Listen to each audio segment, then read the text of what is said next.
And we're using objective tools. And we won't allow it in the curriculum if you can't reproduce it.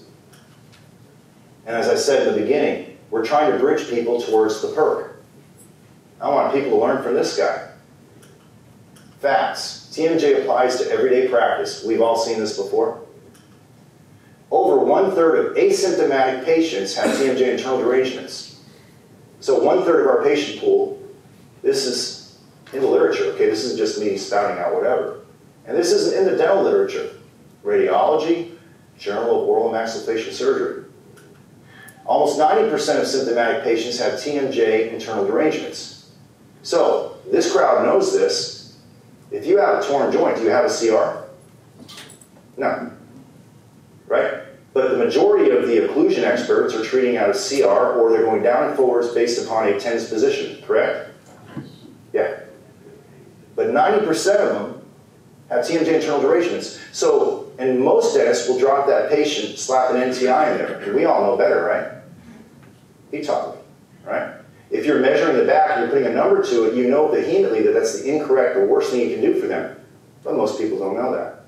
So all these people that are treating out of, you know, the CR, quote unquote, they've never read this stuff.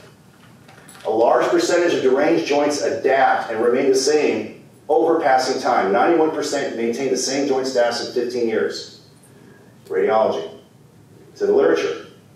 So why is it that some of our, actually most of our patients, even if we do nothing, they tend to adapt, right? That's the big word, adaptation. Mark taught me about adaptation in a way that I never thought of before. I got a three-legged table, I've got two joints, and I've got teeth. And the teeth are usually the most adaptable part of the system. So here we are changing bites, but if I have instability in one of the, three-legged table, if I have instability in one of the two table legs that no one's putting numbers to, why would I alter the occlusion? So, as this crowd knows, TMD crosses many, many boundaries. I'm not going to bore you guys with this, you know this. Nature can care less about boundaries, though. The more I know, the less I know. 100%. This I do know. I know that measure matters. I need to put a number to it. And I know that there are layers. All our patients have layers, correct? Trigeminal, cervical, sympathetic, for example. Just about everyone I see that comes to me with a bite or TMD problem have those three. Thank you, Mark, for that. It opens my mind. So what is DTR? The timing of the occlusion influences muscular activity. How many people are timing the occlusion in this audience? Okay? In the excursions or in the closure? Both. Okay? It's a layer. Remember we talked about layers? There's other layers that people aren't really talking about.